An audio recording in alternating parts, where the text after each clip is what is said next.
Welcome everybody back to the channel. So as you know, we don't just do this channel here. We're working to set up a bunch of different programs. Specifically, the man next to me is Doug Hall. I've known Doug, well, solidly for a couple of years, but I also had a brief interaction with him back in 2014. Since I met him in 2014, he has come a long ways in the hand-to-hand combat world, specifically in the realm of Krav Maga. Doug holds a title of Master in Krav Maga. He also has done other things. I think you shot somewhat competitively or did different courses. A couple classes here and there. Yep, different classes, different things like that. For our future endeavors, we're also looking to incorporate hand-to-hand combat into our curriculum and hope to mesh them either way. Doug also has experience with Krav Maga using weapons, utilizing implements that you may have that may be at your disposal in order to defend yourself. So as everybody, I think there's a common misconception about Krav Maga. Some people think it's more of an offensive thing. It's more of a defensive type. It's defensive until it needs to be aggressive, and then it's always that. Right. So the way we approach it at our school is very much of from a civilian standpoint, which is, hey, hands up, I don't want trouble. Very non-threatening posture, but from there, I can throw pretty much any one of our techniques, get into any one of our throws, weapon disarming, really anything like that. So more of a de-escalation. Yeah. Our first and foremost is de-escalate, try and get them down to a nice quiet level to where we maybe just, pitch the wallet and cut our losses and go home safe. I mean, pretty much either run or stop them at least from being a threat to you directly. So immobilizing, more or less. Yep. Yeah. That's pretty cool. So, well, for obvious reasons, that goes very well with tactical type of tactical courses that we're heading towards. We also do, obviously, we're working on fire and maneuver. We got medical stuff we're trying to do. We just obtained 2 Jeep Cherokee XJs the other day. Well, last week before last, to use for our convoy course. Also goes hand in hand with our fire and maneuver, CQB, different things like that. Because you can utilize those vehicles. Specifically, the Jeep Cherokees, they're smaller. You see mine out there. Oh yeah. It's a smaller frame vehicle that can go places that larger vehicles probably couldn't go. Yep. With the same capabilities, when you think about it in seating and personnel movement, as a truck, a full-size truck or a full-size SUV. I'm not going to lift a Yukon and try to take it back down 2 tracks. But that Jeep Cherokee, funny enough, fits down my trails, and we're going to go for a spin a little bit later too. So kind of see what that's like. It's fun. So don't freak out. I'm actually not a bad driver. I haven't wrecked it yet. Yeah. Keyword being yet. So this, of course, is very critical for individuals to learn who are going through the rest of the courses, especially if you're doing this as your profession. One of the big things that I see in law enforcement was cops talk about they also train in de-escalation and attempting to only use so much force. So exercising use of force and everything like that. And there does come a time when it doesn't quite warrant shooting the suspect. But they put their hands on you, and if you can strip yourself away, you can move into a more defensive position yourself, and that might get you to the weapon, which will then obviously, if they continue after that point, they do mean you bodily harm, and they see the gun, and go, yeah, you got to do what you got to do. So, you hold a CPL too? I do. Yeah, you hold a CPL. You took a bunch of classes in Ohio. Tell us about that. Yeah, so I had gone out to TDI, Tactical Defense Institute in Ohio, with my dad, brother, and a couple of friends of ours and cousins. Did a 3-day course. The course in Ohio, actually, the first day and a half, 2 days, is actually the preliminary for their CPL down there. But it's super in-depth, everywhere from just laws, gun management, safety, all the way up to day 3. They actually have 3 different shoot houses, and actually worked us through single house clearing, how to do that with a pistol. It was an all pistol course is what we did. So absolutely fantastic, well worth the money, well worth the trip, but learned a lot out of that. Corrected quite a few bad habits I had, and then also just really built off of some stuff I'd already been working on. So I've been there before too. I mean, the military, everybody thinks military grade is awesome. I will tell you, military grade is not awesome. Buy the civilian grade because civilian grade is going to always be better. Military tends to do things to the, I shouldn't say the highest bidder, the lowest bidder. It's reversed. Yeah. You know, what can they get for cheaper? Yep. So, but that's just a good business model all the way around. Really. Yeah, it really is. You don't go with the guy that's going to make you spend the most money. Granted, you get what you pay for. It's quality, quantity, and stuff like that. Trade-offs. But for me personally, when I found out the tactical world, the pistol world is, I believe, to be a more difficult realm to find yourself in versus a rifle world. Because in a rifle world, you're typically not doing this stuff by yourself. In a pistol world, it's because the situation has presented itself where you might be doing this stuff by yourself. Pistol management is also a lot different than rifle management. Rifle management is pretty simple. Same thing with pistol though. Except for a rifle can't shoot you in your leg when it's hanging off the front of you. A pistol, you got different holsters and stuff like that. There's a condition called Glock leg, for shoving the Glock into your holster and nearly shooting your balls off. Seen those stories and seen the injury pictures and stuff like that. So it is very, for me, I think pistols do present more of a challenge in their own way. Mm-hmm. I do appreciate working with pistols a lot, but yeah, it really depends though too. I mean, from what your experience in the military, I mean that's what you're primarily used to. For me as a civilian, no military background, really just do this as a hobby. Can't really walk around with an AR, so for me my only option is a pistol, and so I have to be able to be good with it. Now, one thing that I will fight tooth and nail for is, yeah, pistol is great, but you still have to have the skill set to be able to draw it. And if you're too close to whoever is coming after you to draw it, it really does you no good.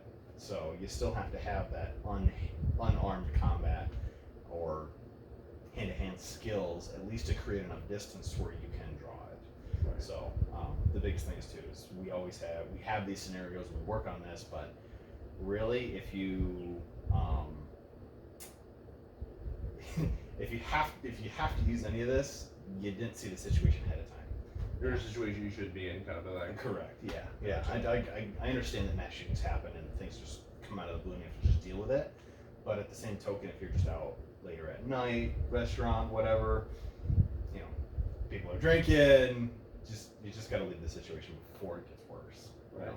I would rather hear about something on the way home at the bar that I was just at than be in the middle of it and try to leave. I think that speaks to as well. So there's different situations. People ask me why I'm more cautious about things. Why leave the situation before it gets bad? You have the training, you can deal with it. If it is at that, especially if I got my rifle with me. If I got my rifle with me, all bets are off. You're in trouble. So for me, it's definitely erring on the side of caution. You don't want to have more interactions with law enforcement unnecessarily. Not putting yourself in that position, as you mentioned, different things like that. Like, if you know there's an area of town that is not great and you're at the bar till 2 a.m., maybe that's not the best decision you make. It's not the wisest choice. Right. So it comes down to a personal level of just making good life choices. Mm-hmm. So, I mean, I think you know me well enough to know I don't like going to bars. I prefer to just drink at home.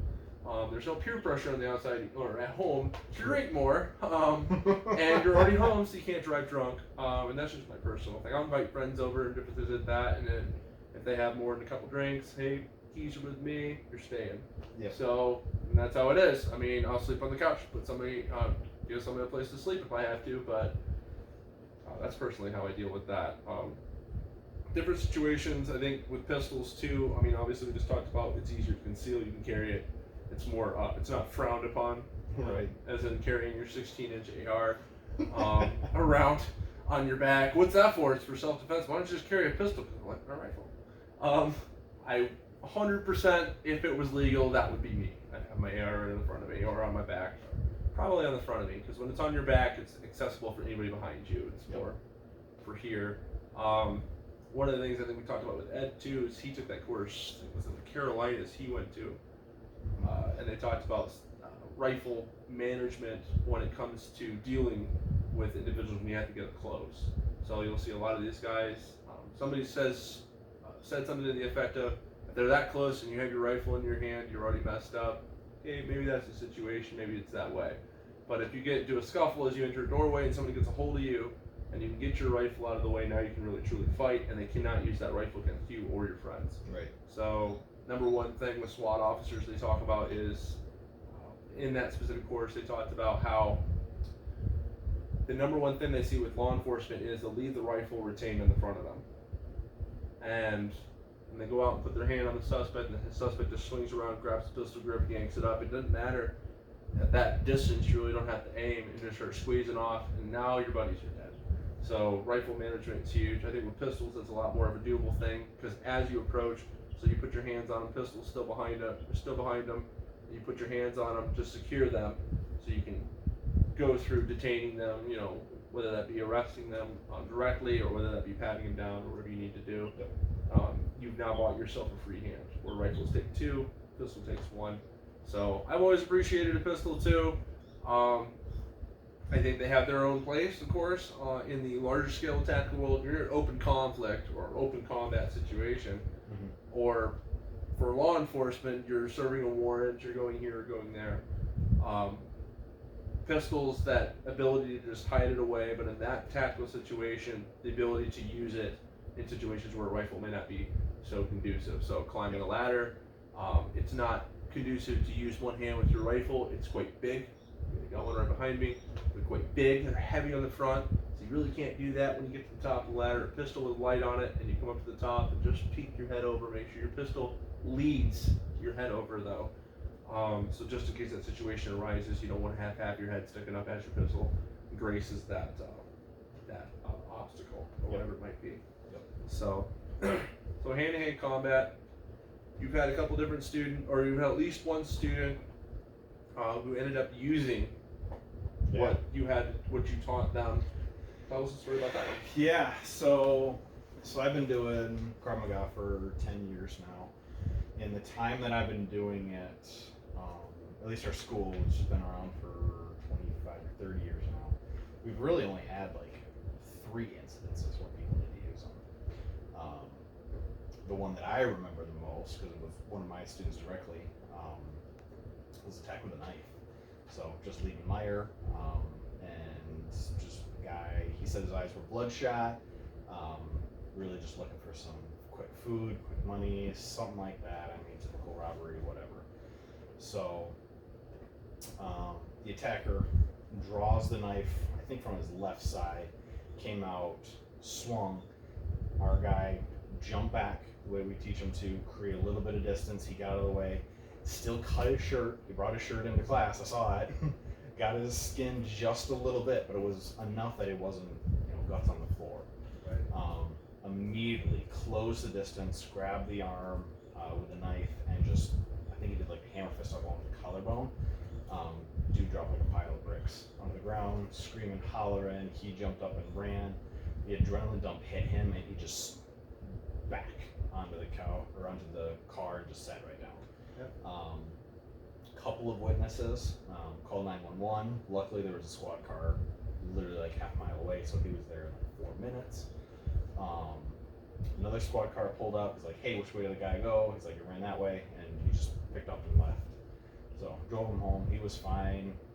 I think he went and got some therapy. I mean, me and my brother, who was teaching at that time as well, encouraged him, like, "Hey, thank you for sharing, but go get therapy. Like, this is not like, go talk to somebody. Like, this is not something you just like blow off." Yeah. So when he reached out, and it was one of those things too, where he was a student for quite a while, and then life got involved, and so he had to break away. So I don't think I talked to him for like 2 or 3 months, and then he just randomly is like, "Hey, I just want to thank you guys. I had the situation happen, and your training helped." And I was like, "Bro, you okay? What's the story? Can we talk about it? You mind typing it up for me? Whatever." So he's cool to talk about it. I mean, you still gotta be careful with that. I mean, as you're well aware with military background, there's still some stuff that comes back with that. But I remember the class that he was in when I taught that. I remember the room set up. I remember the day. Remember what we went over. One thing that we always teach is with any knife encounter, expect to get cut. Yeah. Expect to get cut. It doesn't matter if you've been training your entire life. It doesn't matter if you're fresh and only did one class. Expect to get cut. Even in training scenarios at the school, I'll have people like, hey, you want to do this at full pace with me? And they're like, yeah, sure, let's do it.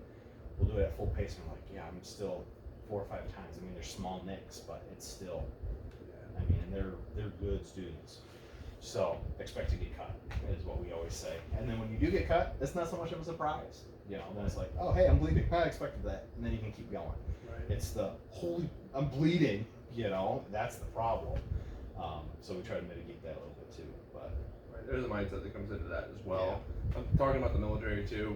Funny you should mention that, because I find myself in the middle of all these things, talking to all these guys that I looked up to from a distance, but I knew the pain was too fresh to approach.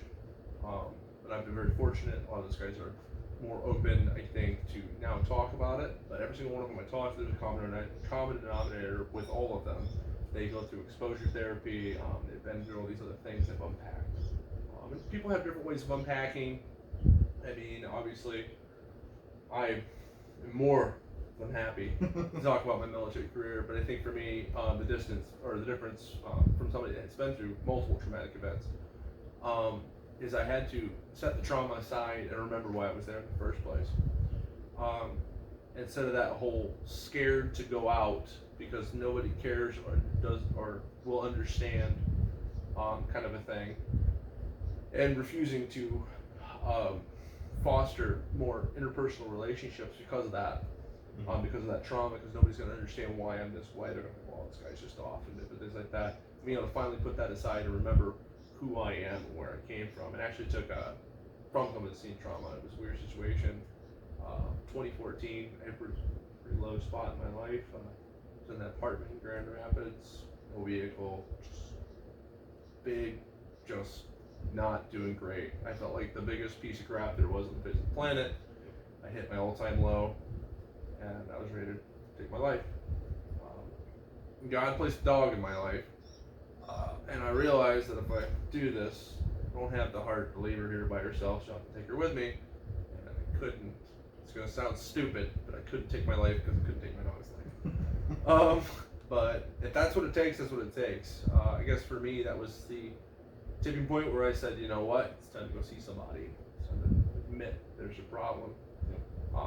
But during that time, I had been speaking to a man I'm very close to now. In fact, I worked with him for a few months on getting our interpreter out in 2014, Captain John Payne. He's probably one of the most influential people in my life. And I reached out to him at that point, and I told him, sir, this is what's going on. And I still to this day call him sir. He's like, you don't have to do that. Kind of earned it. Just bear with me on this. Let me do it. It's my term of endearment. He's allowed it. Still weird situation with the rest of the guys. Well, sir, and they're like, you don't have to call him sir anymore. You're a civilian. And I'm like, I kind of want to. I love him. So he reached out to me. He says, you're a strike force soldier. Start acting like that. You know, you look at where you came from. Look at what you did. This is who you are. Start acting like what you are.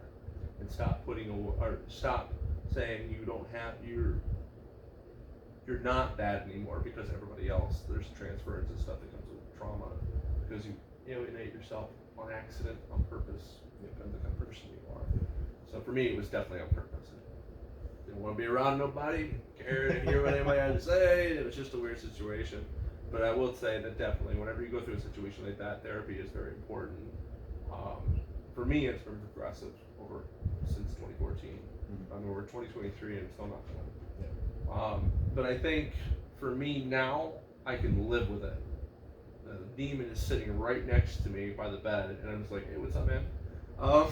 Yeah, you don't scare me anymore. I can just do the things, and it doesn't trigger me anymore. So I think that exposure therapy is a huge thing, especially when you're going through trauma like that.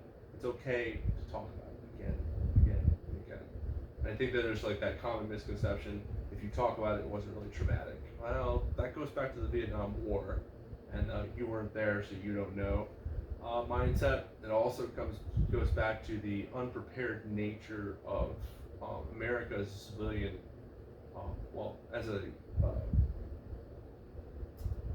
As a country or as a democracy, of not being able to understand how some of those things work. There's a lot of people who don't believe in God. We believe in God. We know He's real. Some people don't because they can't tangibly touch and feel it. So that kind of goes with trauma too. People will not understand because they never went through it themselves. So yeah, 100% level with that. Therapy is huge. I mean, anybody that goes through something, well, get some therapy. And if you can't get therapy, at least talk to somebody that's been through this.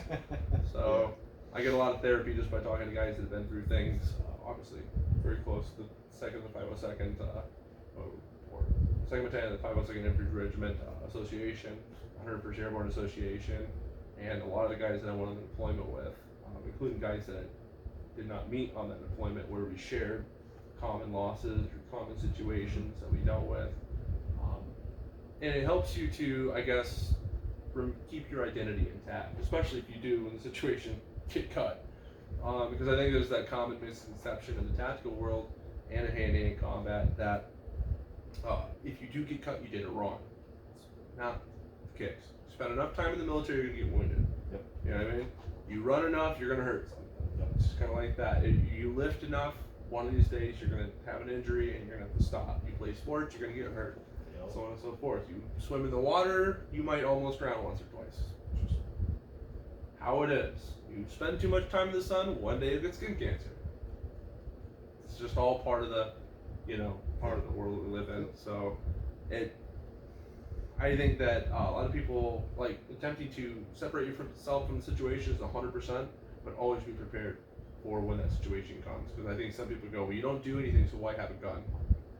Well, just in case trouble finds me. Yeah. Is why I do. Yeah, well, and that comes down to the age-old argument. Like, why do you carry a gun if you're not going to use it? Well, it's the same reason you buy a fire extinguisher. Like, I buy it in case I'm going to need it. I pray that I don't need it. I've never needed one in my entire life yet, but I also haven't needed my gun yet. And so, right. So it's, I mean, we can play the devil's advocate with that all day. Yeah. Well, it even goes to helmets in the tactical world. Yeah. I mean, what are they for? Somebody's like, so you can stop bullets from getting in your brain. Well, you get shot in the helmet, you're going to wish you just got shot altogether and died. Because it sucks. Because it's not going to be fun. You're talking about a projectile that's moving at 3,000 feet per second, pushing hundreds of pounds of force into a single area in a split second. Yeah, it's going to hurt. It's going to suck. Yeah. That's not what it's there for. The helmet's for shrapnel and for bumps and different things like that. And I see all these guys in the tactical world, I'm content just using my ball cap and doing all this stuff. Oh, you can just do that and go for it. But wearing my helmet, I'm not going to be pretty well protected. So, yeah, it has its own way too. Helmets aren't just for protecting you, they also mount comms, as you can see in this one. Night vision, there's all kinds of other things. There's an IR strobe on mine. I have a camera, or a helmet cam that I don't have it on currently. It's charging. And there's a light on it as well. So there's all these different uses and utility that you get from having a helmet versus just a ball cap. Yep. So and earmuffs, because it's a lot more comfortable to use comms with that than it is just to throw them on your face and have a mic in front of your face. It's kind of like just diffs. Right. Yep. So it's kind of like just preparing yourself, and that's what you train to fight and different things like that. So talk to us about your journey and where you started with Crop and God to where you are now. Walk me through all that. Jeez. If you remember. No, I remember. There's a lot of times I remember. It's kind of fun. So I started when I was, 10 years ago, obviously now. Got into it. I've known about it. Saw some videos about it, but it was like, I didn't know of any place here that offered classes. So I had a buddy of mine that was actually at that martial arts school. The main style of the school is actually Tang Soo Do. It's a Korean-based style, so similar to Taekwondo. Right? They had met up with this guy who had Krav Maga experience, was already working on starting his own school, teaching. He was out of Florida, and so they brought him up, and we're like, yeah, this is really cool. We got to adopt it. We got to get it in as a specialty class, and I think it will really help the school and everything. So they had that program going, I think, a year before I joined. So it was like brand new. So I came on really the cusp of when the school started everything. And since then, I've basically helped write down the curriculum, write everything up. So I have a 4th Dan, so mastership in Krav Maga with the school. I'm also one of the technical directors for the school. So my primary job is just whatever the instructor teaches, I write it down, put it into the curriculum, lay it out in an easy way to read it, to reteach it, so that way when he moves on, we still have a school we can still operate with. So that has been my big job for probably the last 6 or 7 years has been curriculum. So like a trade-off position. Yeah. You take it and yeah. take what's learned and then disseminate that down into where it can be Yeah. pushed off. So not only am I training in it, but I'm basically the scribe for Carbon for our school. Oh, wow. So just trying to write down what he has, format it, correct terminology, make sure that I understand it and I've laid it out well enough that when he moves on, I can't ask him those questions again. That it's not a back and forth of, well, I thought he said this, well, he said this, because we have multiple instructors. He and I are not the only two. My cohort was also a master along with me. She handles a lot more of like the scheduling type stuff and making sure everybody's where they need to be and that kind of thing. So she handles more of the school. I mean, I would say our headmaster is still in charge of everything, but as just making sure that everybody has what they need, she's helping delegate that a little bit more, and then I make sure that the curriculum's good, and then divvy it out to instructors as needed. So headmaster, 2 technical directors, and then we've got two other full instructors, and then we're working on 2 assistant instructors right now. So Oh, wow, nice. yeah. So for me, when I started, I had 5 people in classes when I was coming through the color belt ranks. So for people who don't even know traditional martial arts, they follow a belting system, white, yellow, orange, whatever. All the way to black. All the way to black, yep. So we've adopted the same idea for our school. We don't wear physical belts. It's more of just, remember your own rank. If not, we'll have it on a piece of paper somewhere as you test. So we do follow a traditional belting system. So when I was in the color belt portion, kind of learning and helping to, at the time I didn't know, but I was helping to develop it, even though I was just taking classes. There was 5 students.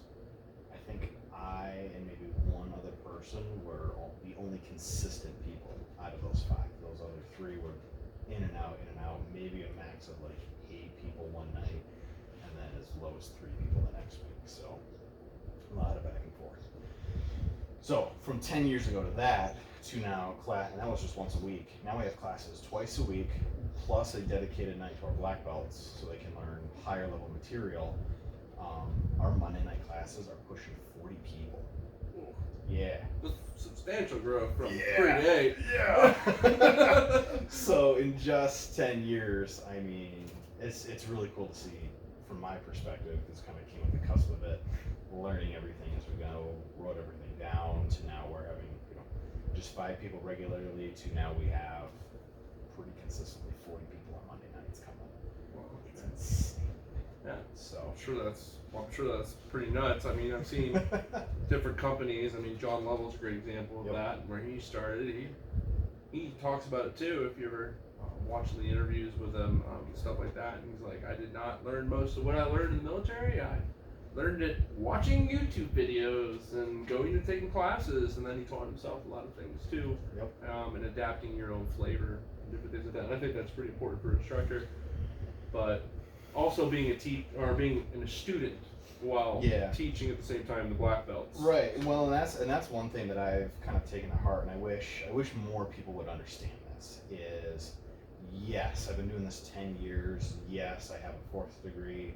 I mean, with this school, they offer multiple classes. So they also have a self-defense class. They have a weaponry class, which is based on traditional weapons. So a bow staff, sais, nunchaku, sword, a bunch of other ones. Right. So I also have a first degree in self-defense and first on in weaponry as well, because I just like, if I know crowd, I need to know more. I want to be able to teach my students well, but to do that, I have to have more knowledge somewhere else. Right. And so, yes, I've been doing it 10 years. Yes, I'm an instructor, but every class I go to, even as I'm teaching, I'm still a student. I'm still, even stuff that I'm teaching, there'll be nights I'm like, oh, I just figured out how to make this better. Oh, I just figured out how to make this faster. Oh, I just made, there's a thought I hadn't had before. And I keep that mentality no matter what I'm doing, where I'm going. So even though I am the instructor of the night, I'm still teaching myself just because I'm re-looking at it from a different light. Right. So, and I wish my students would understand that as well. It's like, if the instructor says something, kind of think back. Was I doing that? Was I making that mistake? I don't think I was. Could I do it better though? Oh yeah, there's always room for improvement. Right. So, and that's kind of where I feel like I've gotten to the level that I am, is because I've always treated it as a student. And I'm a member of a couple black belt groups on Facebook too, and they're all the same way. As soon as you stop learning or stop treating yourself as a student, that's when you just become stuck up and can't do anything. Yeah. So. And then that's where I'm at too. I mean, so I've been working on this kind of stuff since 2016, 2017. Yep. Self-teaching, different things like that. I also watch YouTube. Lots of YouTube. Did Careful John with those. Lovell's way of watching YouTube. Careful with those. Yeah, make sure it's a reputable source if you're going to watch it. I did that for years, but careful with that. So, one of the big things that I'll always look at is, before I watch the video, to make sure I'm not wasting my time, I'll look at the video to see how many reviews and views and different things like that, and what kind of following the individual has. That'll tell me a lot. So, turn into one of those things, you are what you eat. Yep. So you are what you will do the things, the knowledge that you consume, how you've been taught. Yep. Different things in the military, there was different situations where I learned things that have been very important in my life, and there are other things where I totally do not do that anymore. Because at the time, it was all fine and grand, and Afghanistan was fun. But knowing what I know now, I'm like, I should have died. Not gonna do that no more. So one of those, don't run across an open field when there's cover. You know what I mean? It turns into one of those kind of things. So a lot of things I think for teaching as well is turns into a common sense thing. I do the fire and maneuver one with the buddy team. So it starts out with the guys firing 3 rounds and then pushing up to the door. I have always run under the assumption that the door is open until it's not. So it also turns into a try before you try situation. So fire departments will teach you that too. You get guys that come to the door and automatically just bring their foot up and just kick the shit out of it and hurt themselves or something else, or lose a heel, or find out that grandma's on the other side of the door and you just yeeted her halfway across the continent. There's better ways to do things. I prefer rolling stacks on open doors. But if you are going to stack on a door, I like to do something called split stacking. So where you go to opposite sides and you look at the door, and whoever is on the door handle side will be the second man in. What that means is as you enter that room, you will just push straight on in the direction that you're moving. I believe it to be a very conducive form of stacking versus one behind the other. So in a line. For me, there's a lot of reasons for that. One of them being is when you do it that way, the path least resistance is better. That first guy could follow the path least resistance. So if that door swings left and it's a left-handed door or left side door, he could go straight on. And I've also heard the theory of butt hooking. Everybody's got their own flavor and how they do things when it comes to combat. And I'm like, When I was in, we did a lot of just lining up, stacking up. That whole rock back thing is awesome until the last guy falls on his butt. Yeah. So what we do for us is we'll all get set up, one, and the guy from the back will touch, next guy will touch, if you are in that line, and the first guy will just go like this. Because then what happens is everybody at the same time raises and lowers the rifle, and as it comes down, that's the signal to move. So synchronized movement without the actual fully moving your body and different things like that. So I know it works some places. There were times it worked in Iraq and different things like that, but I think that we're in a different tactical world than we were then. When we started in Afghanistan, we were still using pretty brutish tactics to deal with situations. Now it's more of a cautious standoff because you have comms, you have aircraft. Why in the world are you going to go down and try to face like 50 Taliban with like your 12 dudes? Just drop a bomb on them. Right. So use your common sense when it comes to tactics. Use all things at your disposal, and there's no such thing as overkill when you're getting shot at or the other person intends to kill you. So, Krav Maga seems, for me, my little knowledge that I have about it is very important. When you did that the one day with us back when we were still in Holland, and old boy wanted you to go full speed with him, and you about about dropped him on his knees. You just about set his brain into reset mode for the next week. I didn't even hit him that hard. Well, for him, he's just got to know where to hit. That's the other thing too. So. And your instant response, I'm sorry. That was the best part about it. But I think for me, with you, and why I think a lot of people should sign up for your classes, and if it isn't that, why I wanted to partner with you on this too, was just watching your overall knowledge of things. If you remember, not long after we all got the helmets, we did a day where I'm like, okay guys, this is what you're gonna do coming up, and if it isn't that, I'm like, Doug, you ready? I'm like, yeah. And off I went, and you're like, oh, there he is. And he just took off right behind me, and as I moved through the door, I didn't have to look over my shoulder. I felt pretty comfortable not having to look over and make sure you were doing what you were supposed to do. I mean, I think you ran into a box, and you just took that thing, just yeeted it to Jesus, and I was like, okay. Yeah, still got a bit of a temper. So, there's a table in front of you, screw that table in particular, slam! And I'm like, door, I'll make one. Yeah. So I appreciated your speed, surprise, and violence in action. Also your consistency, you're very thorough.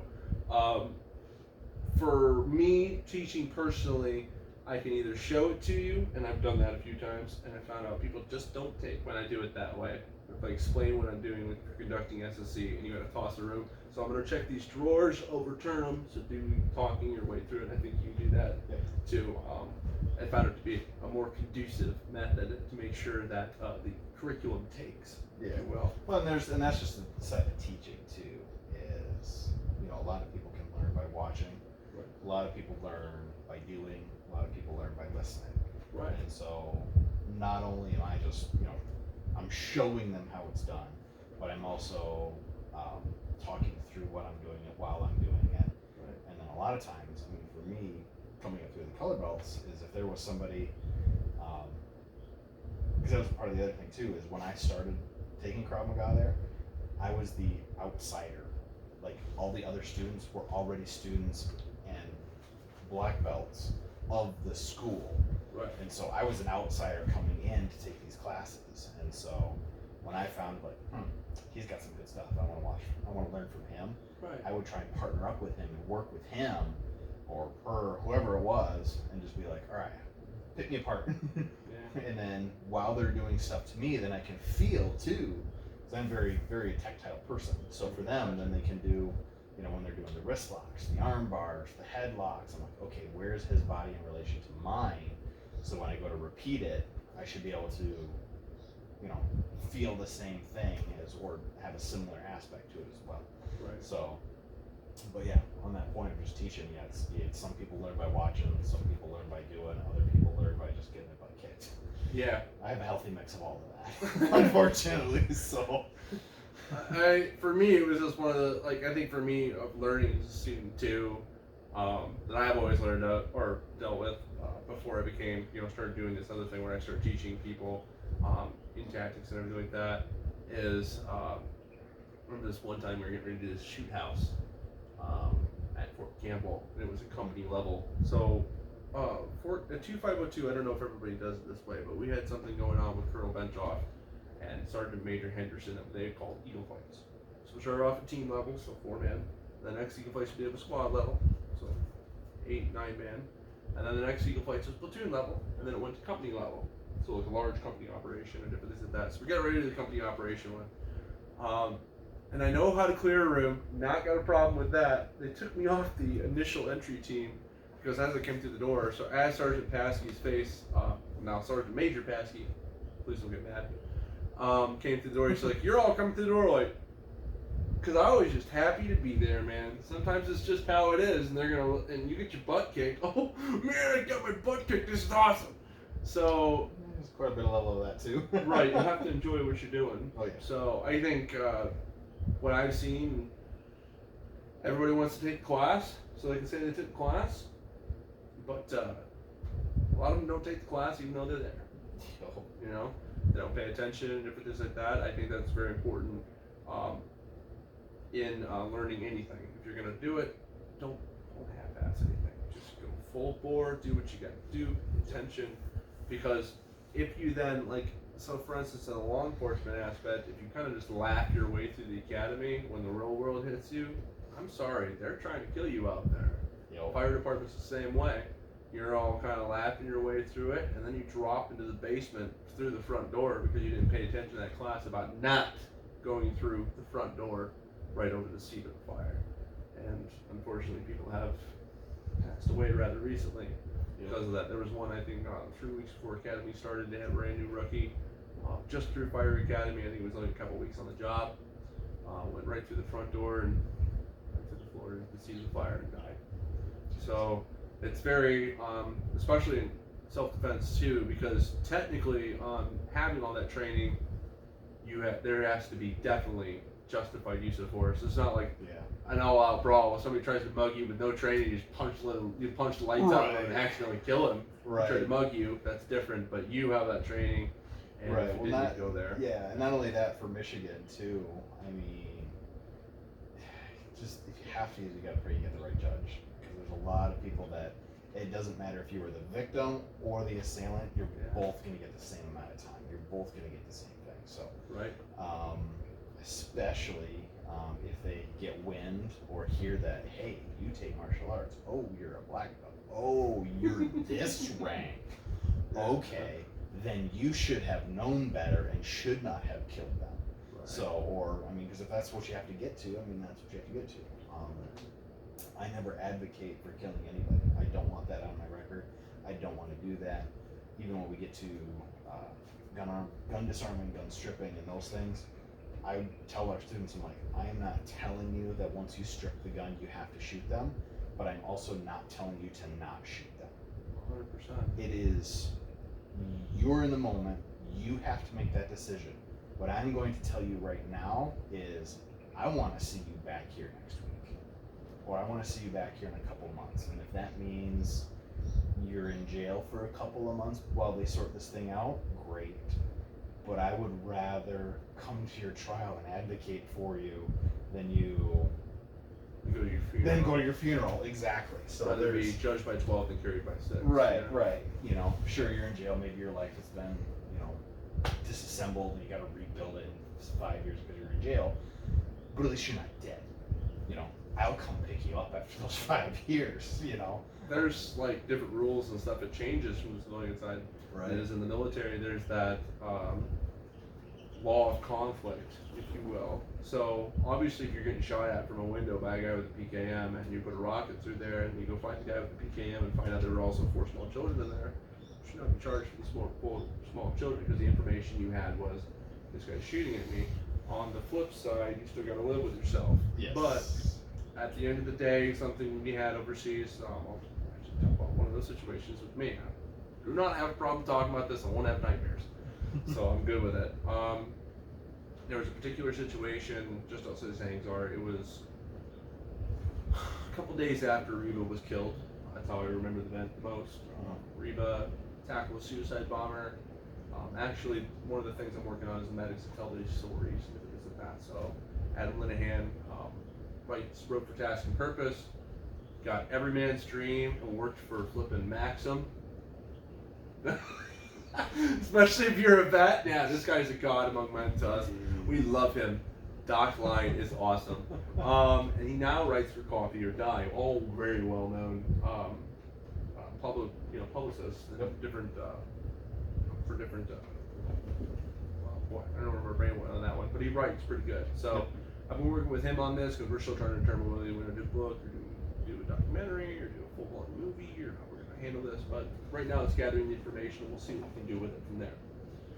So anyways, right after Reba was killed, so we had a suicide. We knew we had a suicide vest problem, or at least suicide bombing problem. Yep.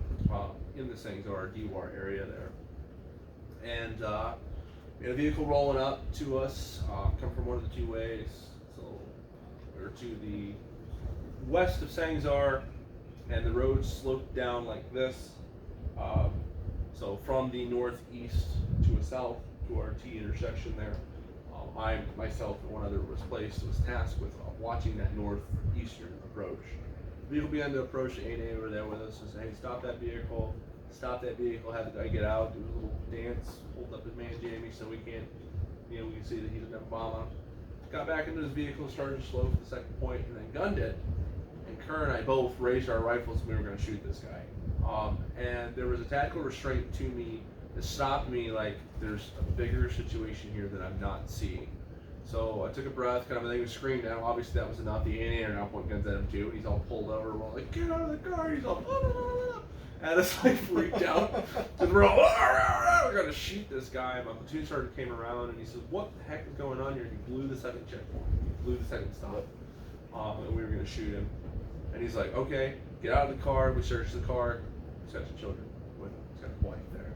And if we'd have made that decision to open up, sure, we would have completely justified it. Because it's, especially in light of what happened just days prior with Riva, and the threat of what we do or what could happen. Because if then that person gets past me, they push deeper into that patrol, you're right on top of our platoon leader, platoon sergeant, RTO, our medic. Many people could die. We didn't want that. So I would rather be standing on trial for doing something like that personally than explaining to the families, if by chance I survive, explaining to the families why I didn't fire. So there's that. I know individuals that have that guilt from Afghanistan, and it's rough. It's rough to talk to them and stuff like that, but it's not because we don't love them. I don't love them any less, 100%. Right. But I wish at times that I could just reach out. I think living with yourself after something like that, just reach in there and just pull it out and be like, okay, you've had enough of this. You can walk around with this and throw that in the trash, because that guilt is garbage. You should not feel bad for just wanting to get home. But I think for this person in particular that I'm speaking of, he had more of a guilt of not responding, but there was nothing you could do. Right. The point, what happened, there's nothing you could do. I'm speaking to an incident in December 2010, and it's hard because it's eating them alive, if you will. So I don't even deal with half the stuff that Bronco Company dealt with, and I had very hard re-entry. So I can't even imagine what a lot of these guys deal with on a day-to-day basis, that survivor scale. But we felt guilty, I think, Delta Company more or less, because we weren't touched. Right. The other companies were getting heavy casualties, they were seeing more stuff, they had more guys that had to get replaced, they had an entire platoon out of commission from just the one company, and the other one lost a good squad there and a gun team in just the blink of an eye. And it just was one of those things, it just kind of hard to be like, yeah, I belong at the same table as these guys, because they seen way more stuff than me, so I reverently respect them. Almost to like a point, I don't think a lot of people understand this, like to the point of tears when they're in my presence. Because I'm such a highly empathetic person, and if I know, I can feel that. And I sap that energy, that pain from them, and it's mine now for as long as they're around me. I think a lot of people are like, oh, be around because of that. I don't know, please be around me. I'm okay, I can handle it. I've done it before, I can do it again.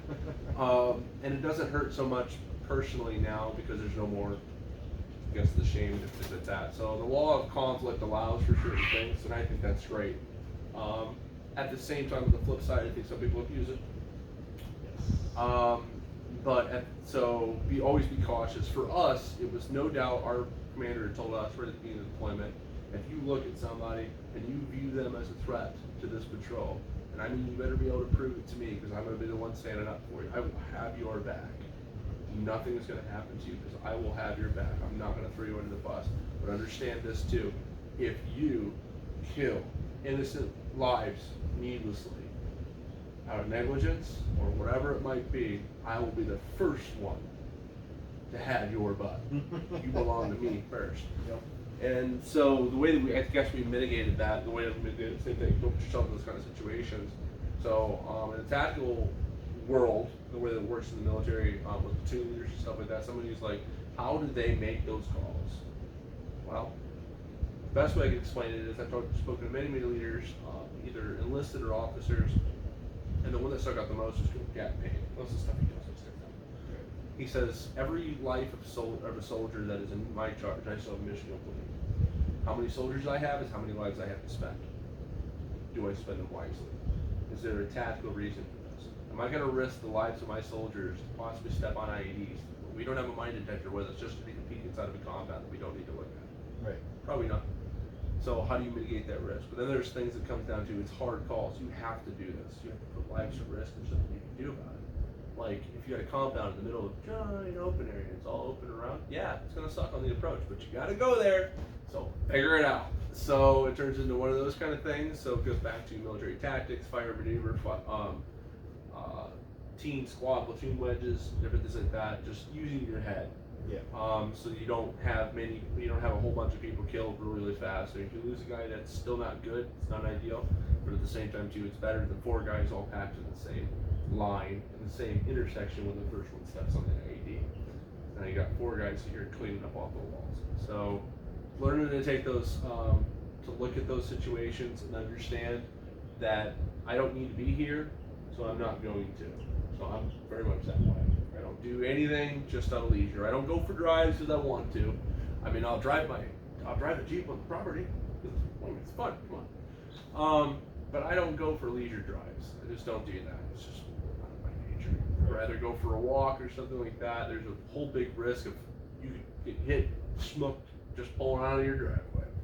So maybe you also die of a heart attack on a walk. But that's neither here nor there. You're less likely to die of a heart attack. More people get in car accidents. You don't hear.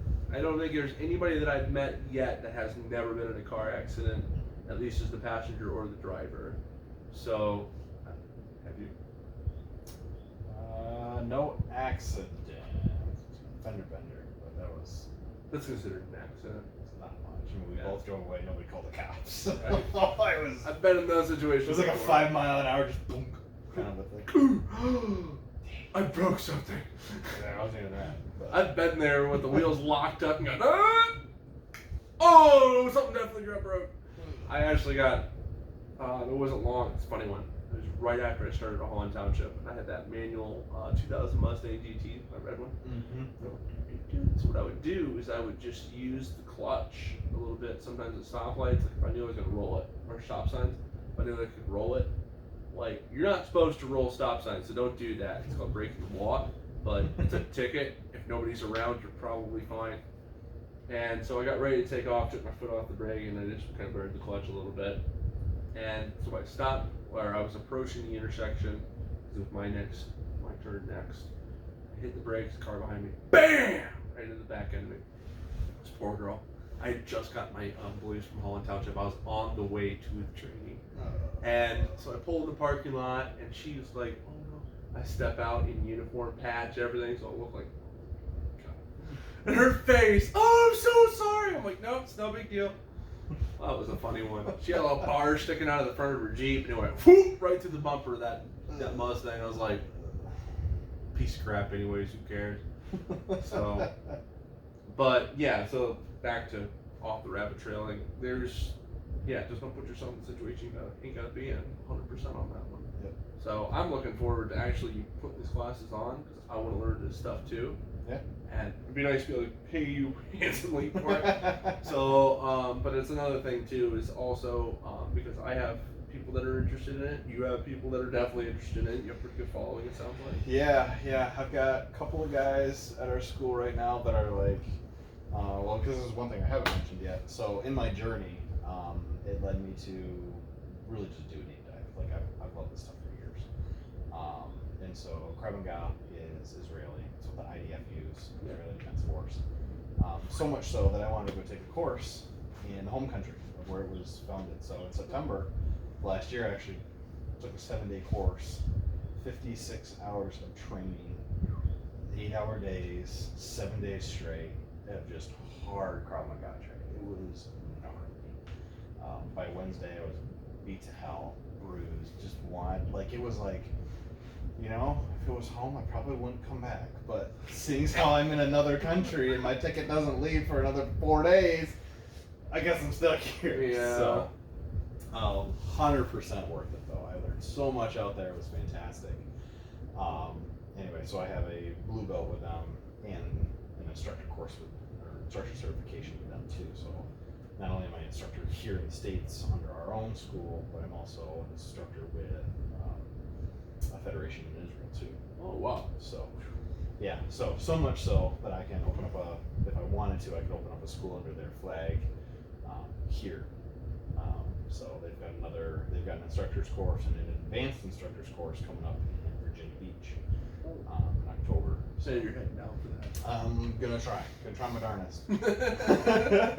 So it'll be right around my anniversary. So the only way I could take this trip is if I convince my wife to come with me. And I was like, well, what if we went and I did the training during the day, which would just be like if I was going to work, and then in the evening we'd come home or where we were staying, and then we could just like make it like a 2-year anniversary type thing. And she's like, I could do that. So I've convinced my dad, who's one of our instructors with our school here, and then two guys here as well from our school to go take the full course. So Right. they're looking to go do the full week out there. The instructor course is only going to be, I think, 4 days out there. So they'll start the course and then I'll come in a little bit later and finish it out with them.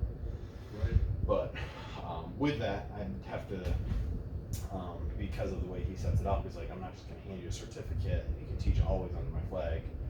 I still need to know that you're actively training and still coming back. So the instructor's course, I have to re-up my certification every 2 years with them.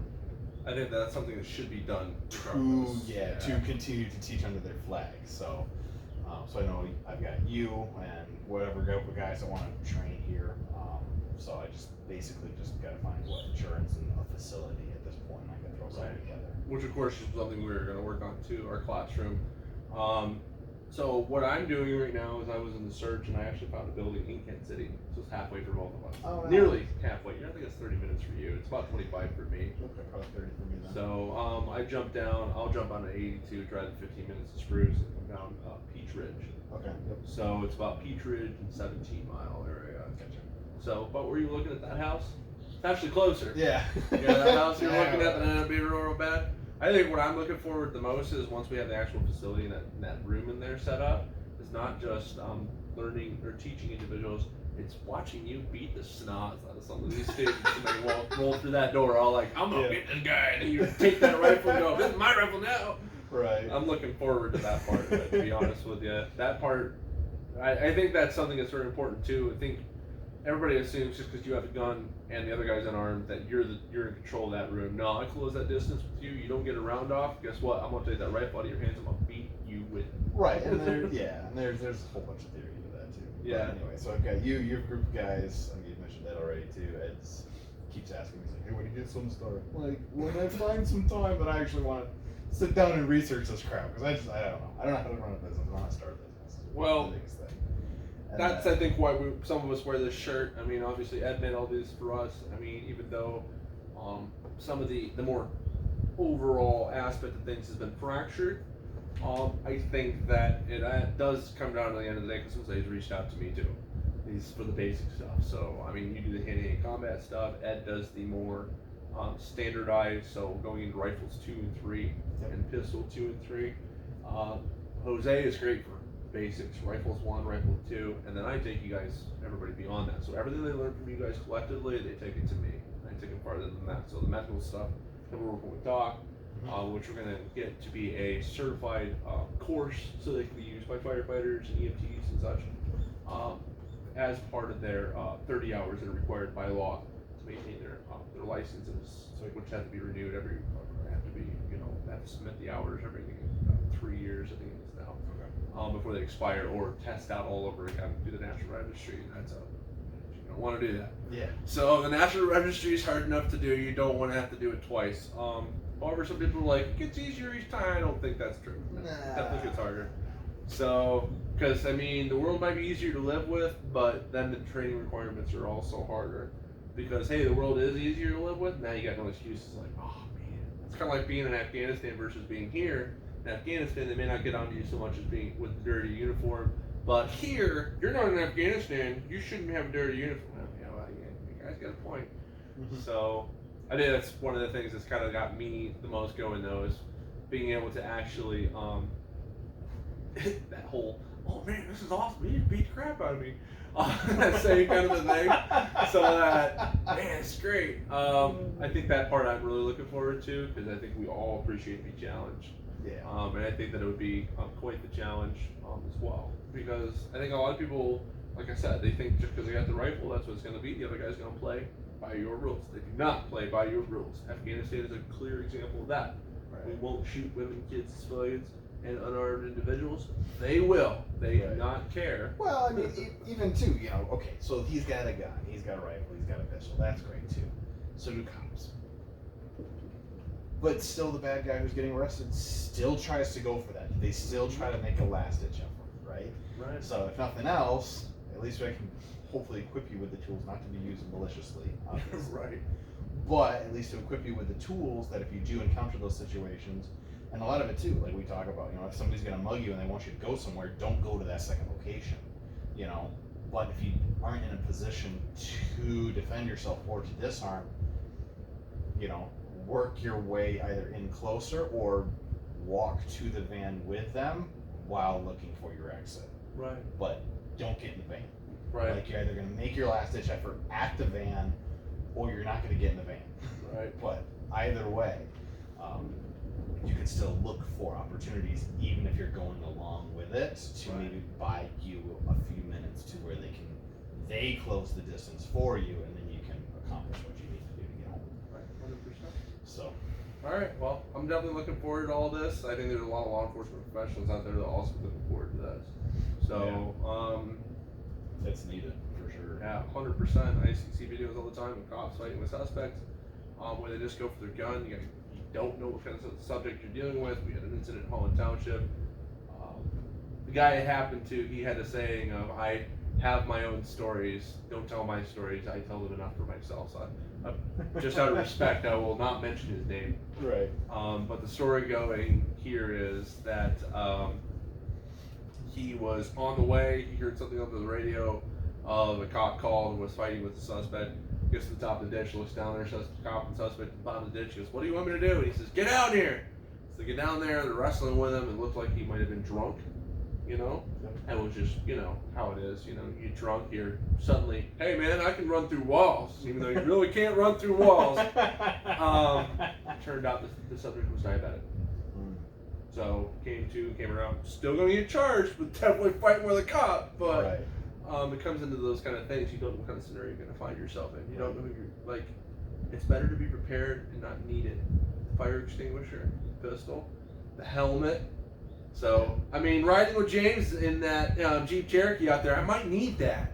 But I'm looking forward to all that kind of stuff and how we can incorporate all that. Of course, you're more than welcome to participate in everything we got going on. I mean, I think we have just regular trainings just with the guys that will be doing the teaching and everything like that, or try to do regular trainings. It depends on our turnout. Right. So, but we usually get about 4 or 5. It usually ends up being pretty good. So, but yeah, definitely looking forward to it. Yeah. So guys, you can reach out to me, or I'm actually going to set it up to where Doug can use the page as his hub or set up his own page. You know, when you get all that up, let me know. Yeah. I'll drop a link. I'll put the link on the YouTube video once I have it for the description and everything like that. So, but yeah, Doug is a really good friend of mine. I consider him to be a great friend. I don't know if I'm such a great friend, but I consider him to be a pretty good friend to me. I can always count on it. Doug is just a good person overall.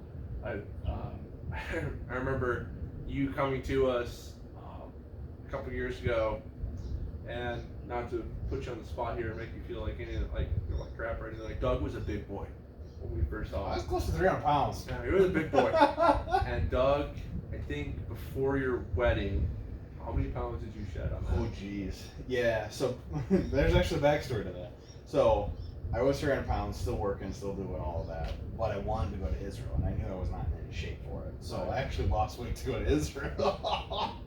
This is why I lost the weight, because I was like, you know, if I'm going to do this, I need to do this while I'm single, while I have some time. Right. I went to Israel when I was not single, because I was, well, whatever. Long story short. Long story short, I actually ended up losing 80 pounds in less than a year. Yeah. So, January of 2021. Yeah, 21 is when you... 21, I was just like, you know what, I'm done. I'm over it. Let's figure it out. So went to Planet Fitness, you know, just to pay for the black card. I justified it by saying, like, it's $24 a month for the black card, right? Because you actually staying locations. As long as I was there every single day, it's literally costing me $1 a day to go to the gym. So it's really cheap if you think about it that way. It's cheaper than going to Starbucks every day. Go to Which McDonald's. adds weight. Go to McDonald's just for breakfast and everything like that. If you like specialty things, I mean, do that 2 days in a row, and there's your gym membership, which you probably, I think a lot of people out there could really use to lose McDonald's. Yeah. I can't afford. Okay, how often are you going out to eat? That's what I'm going to ask you. But anyway, Yeah. so I followed a high protein, keto based diet is what I did. And just the weight shut off so fast. Oh, sure. Incredible. It's a little bit harder now because I'm married and she cooks really well. Even though she's cooking what I'm asking her to cook, it's just really good. And then I got to get involved now too. So managing that aspect, managing that life, doing a lot of, and everything I know about health, fitness, muscles, groups, all of that is either part of the martial arts training because we live in biomechanics, but also just YouTube videos about how to lose weight, how to run better, how to lift better, all of that. So right, and then something else too, guys. In the tactical world as well, I think we have shown up to plenty of ranges. I know I have. When we were a training event with a element here in Michigan, and I would say 80% of their guys were probably 60 or 80 pounds overweight, and they couldn't run to save their lives. So if you're going to be in a world where you have to move faster, such as fighting and everything like that, you're a bigger person and you're out of shape, you will know it. yeah. And I'm not a terribly large person, but I even will huff and puff. And I like to move about quite a bit, you know this. So I'll throw on full kit, grab the rifle, and go for a run and clear 11-minute miles, just because I want to. And then I get on foot and still clearing under 15 minutes now. So I'm a little older now too. So back in the day I was running 11:30s, 12s, 12:15s, 12s, 12 or 11:30s, stuff like that, regularly. Now I can't even imagine doing that. Yeah. So I was also like 19. So yeah, I've been doing martial arts 10 years, but I've really only been into fitness 2. Right. So, I mean, and I'm glad I lost all the weight before my master's test because that was a brutal master's test. I am so thankful I lost all that weight for Israel. Yeah. I mean, I wasn't the fittest there, but I also wasn't the fattest, and I was definitely still pumping 56 hours of training. Yeah. 8 hours. That's a hard week. That's a hard week. That's a hard week just to work. Yeah, right. And you get your butt kicked. I got my butt kicked too. So, but one, it was good to challenge my skill, where I was at. There was definitely stuff I needed to work on. What was the most eye-opening fact for me? So, all that training. Sunday was our last day. We had like a little session in the morning, a 2-hour break, and then it was going to be our test to see if we actually passed for instructorship and get our blue belt to the school. The very, very last thing he had us do is, so there was 9 or 10 of us for the class, and what they had us do was, all right, you're in the middle. Everybody else has either got a gun, a knife, a stick, or a big bag. They're all coming after you? And you're all coming after you. So it's 1v8, 1v9, whatever it was. It was absolutely brutal. You had to go for an entire minute. Now granted, this is after all of the training for an entire week, after the preliminary, let's make sure you can do all your striking. Practical testing. Practical testing. Let's make sure that you're doing all your groundwork. Let's make sure you're doing all your self-defense and your chokes at full speed, at pace. And then we're going to play monkey in the middle with you. I was about 45 seconds into this thing, and I threw a punch. I was like, a good punch. My next one was, I hit nothing. Like, my tank literally just drained instantly. And I was like, are you kidding me? And I still had another 15 seconds or more. I don't know. I don't remember how long the time was. As soon as he called time, I had to run out the goddamn door and put a tourniquet on a fake leg that he had water running on. So I had to actually put a tourniquet on under a ton of stress just to make sure that I could stop the water he had flowing out of there. So it was sucked. But I got it. I got the tourniquet on. Yeah. So it is one of those things too. You kind of hit that point, like different times in my military career and different things like that, where it kind of becomes a conscious decision to win, where it has to be a conscious decision. It's not natural anymore. And to find yourself truly in those situations where you are challenged beyond anything else you've ever imagined, you'll test your mettle. And I think a lot of people get discouraged because you just mentioned 45 seconds the tank was empty. They get discouraged in that. And there's different individuals that talk about. I sent you one of the videos, Brett Gleason. Yeah. Yep. Navy SEAL. Right. You know, you can, when your body says you can't do any more, you can go 7 times faster, harder, longer, and different things like that. And it becomes a conscious decision at that point just to win. And that's, I think, where a lot of people don't understand. Like, so they want to take all the classes to do operator things until it comes time to do operator things. Yeah. So, and then you go, okay, guys, that was great. And they're like, yeah, well, let's see you tomorrow. No. We got 4 hours at the range. Let's go. And they're all,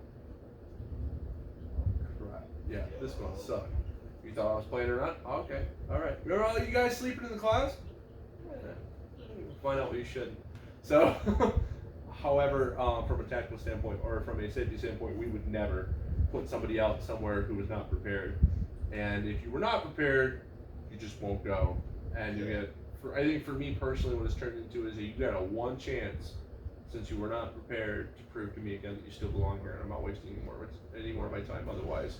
So right, and part of that too is for the the Israeli course. I mean, you had to have, you had to be a certain age. You had to be doing either Krav Maga or X amount of years in a boxing or Muay Thai based style as well.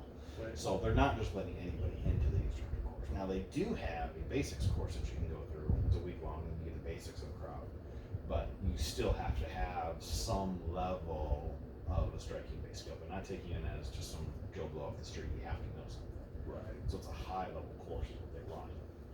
So knowing going into that everybody there was going to be an instructor or wanted to be an instructor, everybody in there had, I think, at least a 3-year minimum.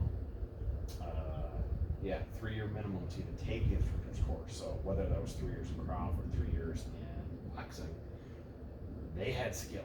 So we had to really push ourselves for it. So it was not something for the weak. Right. For sure.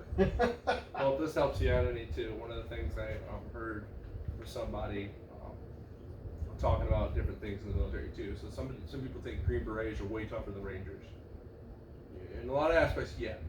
But Green Berets go to Ranger school and fail it. Yeah. It happens. So it's one of those kind of things too. You're gonna be good at some things and not good at other things, and that's okay. You don't have to be good at everything.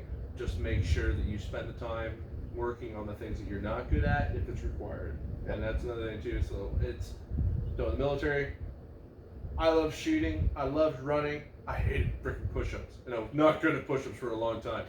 I would barely make it all the time, and it was just kind of that thing that kind of hung over my head a little bit. But now that I'm older, I'm really good at push-ups, and I'm really good at running. Now I suck at sit-ups. So I suck at sit-ups and pull-ups. I was good at pull-ups and running, and I sucked at sit-ups and push-ups.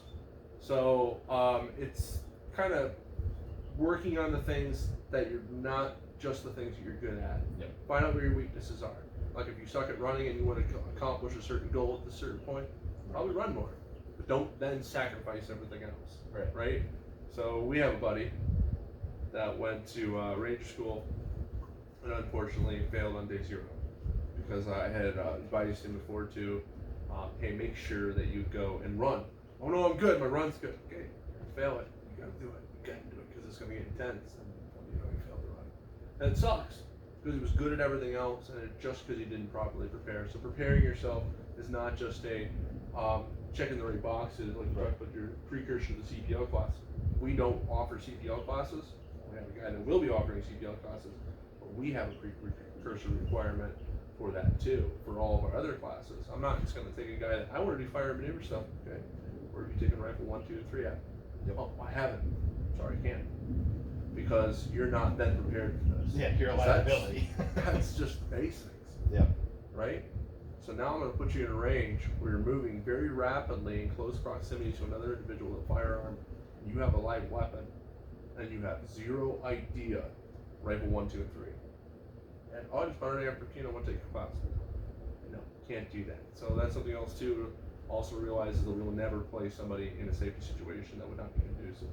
Right? I think we pretty much agree on that. Like, I can fight, and then Doug slaps him one time, and he knocked out for 5 minutes. You're not fighting anymore. Yeah. So well, I can take somebody that knows nothing, but it depends on what level courses you would like. Right. We can go all the way down to the super basics. We can go super detail, and we can just beat the crap out of each other for an hour or two. When I was down at 4th RTD, there was a guy down there that, and I did not serve before RTB. I was there as a visitor. There was a guy down there. His name was Sergeant Lacerda. He was about probably 5'5", 5'6", not a very big guy. And the first sergeant for RTB, for the training company there, he says, "Any of you can be Sergeant Lacerda today. Fighting, I will pass the entire class." 36 of us went around with this guy. And he also said, "Whatever you do to me, I'm going to do to you. You strike me with an open hand, I'm going to strike you with an open hand. You kick me, I'm going to kick you. So be careful how much you want to escalate this. Don't escalate it thinking I'm not going to go there, because I will go there." Right. And this one guy named Reyes thought, "Oh no, I'm good to go." And he starts off with this strong kick. It caught it right in the left leg, it buckled. "Oh, you want to kick?" So he starts kicking him. And then he got close. And Reyes would always kind of explain what he was doing. As he was doing things, "I'm going down to do push-ups. I'm mounting the bar to do pull-ups." So as he's going down, because Lacerda finally got hands on him, First Sergeant Lacerda goes, "What's going on now, Reyes?" He goes, "I'm not a ground fighter, First Sergeant." Slam! Down on the mat he goes. Well, he got Lacerda, got a hip lock on him, and he's got him in a mount, forward mount. And Reyes is he's trying to pin his arm, and Reyes got an arm free and just reached up and just went smack right across Sergeant Lacerda's face. He goes, "Oh, you want to slap? Do you slap, slap, slap, slap, slap?" So just kind of beating the snob. Reyes figured out how to get out of that mount onto his face and was able to get like this, and his entire top part of his body was completely red. Sergeant Lacerda just beat the snot right out of him. Of course, when he gets off, he goes, "Who is this guy?" This is the 3-time All-Army champion. Yep. Really, bro?